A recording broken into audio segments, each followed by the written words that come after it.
Hi friends, welcome to Kavyanayana YouTube channel. ಬನ್ನಿ 10 ನಿಮಿಷದಲ್ಲಿ ರಸಮ್ ಯಾವ ಥರ ಈಸಿಯಾಗಿ ಮಾಡ್ಕೋಬೋದು ಅಂತ ತೋರಿಸ್ಕೊಡ್ತೀನಿ.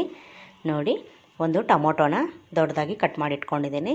ಸ್ವಲ್ಪ ಕೊತ್ತಂಬರಿ ಸೊಪ್ಪು, 1 ಸ್ಪೂನು ಕಾಳುಮೆಣಸು, 1 ಸ್ಪೂನು ಜೀರಿಗೆ, 2 ಹಸಿರು ಮೆಣಸಿನ್ಕಾಯಿ, 1 ಗೆಡ್ಡೆ ಬೆಳ್ಳುಳ್ಳಿ, ನೋಡಿ ಒಂದು ನಿಂಬೆಹಣ್ಣು ಗಾತ್ರ ಹುಣಸೆಹಣ್ಣು ನೆನೆ ಇಟ್ಟಿದ್ದೀನಿ, 1/4 ಟೀ ಸ್ಪೂನು ಅರಿಶಿನ ಪುಡಿ, ಹಾಗೆ ಒಗ್ಗರಣೆಗೆ ಕರಿಬೇವು ಮತ್ತು ಒಣಮೆಣಸಿನ್ಕಾಯಿ.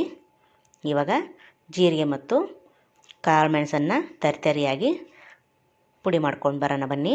ನೋಡಿ, ಜೀರಿಗೆ, ಕಾಳುಮೆಣಸು, ಹಾಗೆ ಇದಕ್ಕೆ ಒಂದು ಟೊಮೊಟೊ ಕೂಡ ಹಾಕ್ಕೊಳ್ಳೋಣ, ಹಾಗೆ 2 ಹಸಿರು ಮೆಣಸಿನ್ಕಾಯಿ, ಬೆಳ್ಳುಳ್ಳಿ ಕೂಡ. ನೋಡಿ, ಇವಾಗ ಟೊಮೊಟೊ, ಕೊತ್ತಂಬರಿ ಸೊಪ್ಪನ್ನು ಹಾಕ್ಕೊಂಡು ತರಿತರಿಯಾಗಿ ರುಬ್ಕೊಂಬರೋಣ ಬನ್ನಿ. ಇಲ್ಲ ನೀರಾದರೂ ಹಾಕ್ಕೊಂಡು ರುಬ್ಕೊಂಬರ್ಬೋದು. ನೋಡಿ, ನಾನು ನೀರು ಹಾಕ್ಕೊಂಡು ಇಷ್ಟು ನುಣ್ಣಗೆ ಮಾಡ್ಕೊಂಬಂದಿದ್ದೀನಿ. ಇವಾಗ ಒಗ್ಗರಣೆ ಮಾಡ್ಕೊಳ್ಳೋಣ ಬನ್ನಿ. ಒಲೆ ಮೇಲೆ ಪಾತ್ರೆ ಇಟ್ಟಿದ್ದೀನಿ, ಪಾತ್ರೆ ಬಿಸಿಯಾಗಿದೆ. ಇವಾಗ ಎಣ್ಣೆ ಹಾಕ್ಕೊಳ್ಳೋಣ. ಎಣ್ಣೆ ಬಿಸಿ ಆದಮೇಲೆ ಸಾಸಿವೆ, ನೋಡಿ ಸಾಸಿವೆ ಹಾಕಿದ್ಮೇಲೆ ಚಟಪಟ ಅಂದಮೇಲೆ ಇದಕ್ಕೆ ಕರಿಬೇವು ಮತ್ತು ಒಣಮೆಣಸಿನ್ಕಾಯಿ ತೊಗೊಂಡಿದ್ವಲ್ಲ ಅದನ್ನು ಸೇರಿಸ್ಕೊಳ್ಳೋಣ.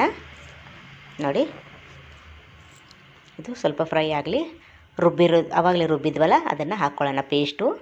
ನೋಡಿ, ಇದು ಸ್ವಲ್ಪ ಎಣ್ಣೆಯಲ್ಲಿ ಫ್ರೈ ಆಗಬೇಕು, ಹಸಿ ವಾಸನೆ ಎಲ್ಲ ಹೋಗಬೇಕು, ಅಲ್ಲಿವರೆಗೂ ಸ್ವಲ್ಪ ಎಣ್ಣೆಯಲ್ಲಿ ಫ್ರೈ ಮಾಡ್ಕೊಳ್ಳೋಣ. ನೋಡಿ, ಇವಾಗ ಅರಿಶಿನ ಪುಡಿ 1/4 ಟೀ ಸ್ಪೂನಷ್ಟು, ಹಾಗೆ ಇದಕ್ಕೆ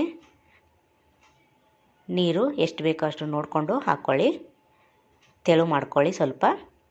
ಹಾಗೆ ಇದಕ್ಕೆ ಹುಣಸೆ ಹಣ್ಣಿನ ರಸ 1/4 ಕಪ್ಪಷ್ಟು ತೊಗೊಂಡಿದ್ದೀನಿ. ನೋಡಿ, ಇವಾಗ ಇದು ಚೆನ್ನಾಗಿ ಫ್ರೈ ಆಗಬೇಕು.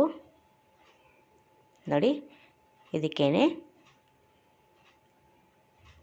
ಎಷ್ಟು ಬೇಕೋ ಅಷ್ಟು ನೋಡಿಕೊಂಡು ಜಾರ್ ತೊಳ್ಕೊಂಡು ನೀರು ಹಾಕ್ಕೊಳ್ಳಿ.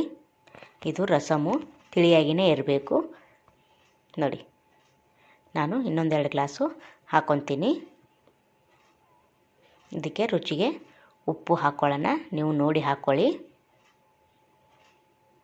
ನೋಡಿ, ಇವಾಗ ಇದು ಚೆನ್ನಾಗಿ ಕುದಿಬೇಕು. ಇದಕ್ಕೆ ಒಂದೇ ಒಂದು ಚಿಕ್ಕದು ಸ್ವಲ್ಪ ಬೆಲ್ಲ ಹಾಕ್ಕೊಳ್ಳೋಣ. ಇವಾಗ ಚೆನ್ನಾಗಿ ಕುದೀತೈತೆ. ನೋಡಿ, ಘಮ ಸಖತ್ತಾಗಿ ಬರ್ತೈತೆ, ಸೂಪರಾಗಿರುತ್ತೆ. ದಿಢೀರಾಗಿ ಮಾಡ್ಕೋಬೋದು ಮನೇಲಿ, ತರಕಾರಿ ಏನೂ ಇಲ್ಲದೇನೆ.